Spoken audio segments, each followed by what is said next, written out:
parole, s'il vous plaît.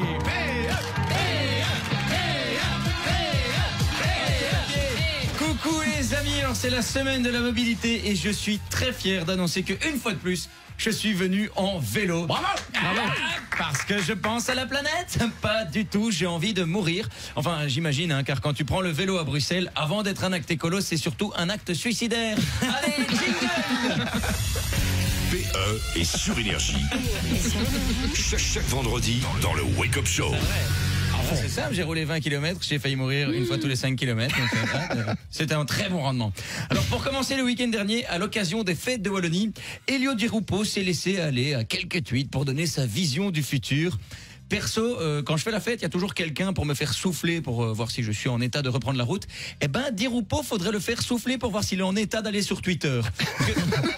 Premier tweet, le nouveau gouvernement wallon prévoit plusieurs transitions, notamment la transition sociale. Et là, je me suis dit, bon, soit il est bourré, soit il est amnésique. Il y a des gens atteints d'Alzheimer qui ont plus de mémoire que lui. Parce que c'est la 3e fois qu'il est ministre-président wallon. À part la période 2007-2010, ça fait plus de 30 ans que le PS est au pouvoir en Wallonie. Socialement, ils ont la transition lente. Mais ce que je préfère, c'est son deuxième tweet quand il dit « Nous devons dès maintenant préparer ce que sera le monde en 2030, en 2040, en 2050 ». Ouais, le mec se prend pour Michel Drucker.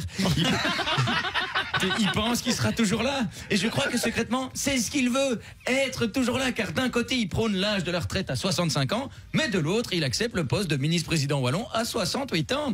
Alors, je ne pensais pas qu'un jour, je ferais ce genre de citation sur Énergie. Mais comme le disait ce grand monsieur, ce brillant philosophe du début du siècle, cet incomparable visionnaire Nicolas Sarkozy, je cite « Casse-toi, pauvre con ». Bien, maintenant, direction l'Arabie Saoudite où les rebelles yéménites revendiquent les attaques de drones sur les sites pétroliers. Putain, voilà que les terroristes se lancent dans l'écologie maintenant. Ce que les jeunes attendaient de la part des politiciens, les terroristes l'ont fait. On aura l'air malin quand ils vont commencer à faire des attentats suicides en trottinette électrique en criant « Greta Thunberg à la place d'Allah Akbar ».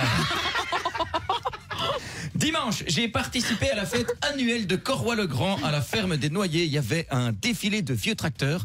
Et moi, j'adore. Vraiment, là, je suis cueilli. Tu me dis défilé de vieux tracteurs, je suis là. Par contre, ce jour-là, j'ai réalisé que dans le milieu agricole, le wallon, c'est pas une langue morte. Je n'ai rien compris. Je n'ai strictement... Les gens me parlaient, Vraiment, je te jure, à un moment, il y a un gamin de 14 ans. Jeune, 14, il vient me voir et il me dit « Ça va avant qu'elle fait les chroniques sur Énergie ». Tu sais, au début, je me suis dit « Mais c'est un ouvrier clandestin ou il est bourré ?» Non, ça aurait été plausible parce qu'il était 10h du mat et dans le milieu agricole, 10h du mat, c'est plus l'apéro, c'est le digestif. Mais bon, j'étais surpris qu'il me parle en wallon parce que moi, je pensais que cette langue avait disparu avec les plans de la gare de Mons. Le débrief de cette semaine, lundi. Alors, pour le coup, c'est la première fois que ça m'arrive. J'ai lu une news qui m'a inspiré 2 vannes. Je savais pas laquelle choisir, donc pour la chronique, j'ai gardé les 2. Ben voilà. Alors, la première.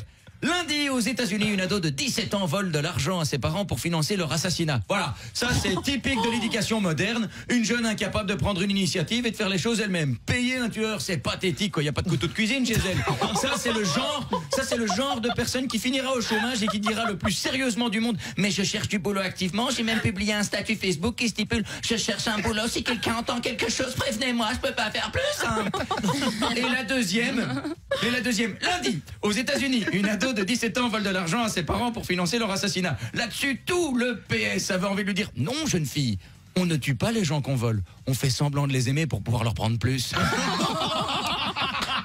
Bien, maintenant je peux me prendre pour une Instagrammeuse en disant « Voilà, dites-moi en commentaire laquelle tête vous préférez. » Mardi, les chanteurs Vita et Slimane déclarent dans la presse à propos de leur album commun « On ne voulait pas faire ce disque. » Sachez que nous non plus. Mercredi, mésaventures pour une jeune maman sur WhatsApp.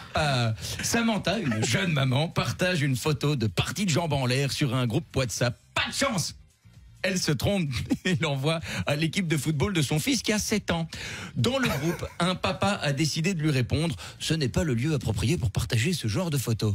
Et la jeune maman d'ajouter « J'ai reçu ensuite un message privé de ce même papa qui me disait « PS, j'aime beaucoup ce que vous faites. » Voilà Samantha, si tu cherchais le pervers du groupe, tu l'as trouvé. PS, ajoute-moi.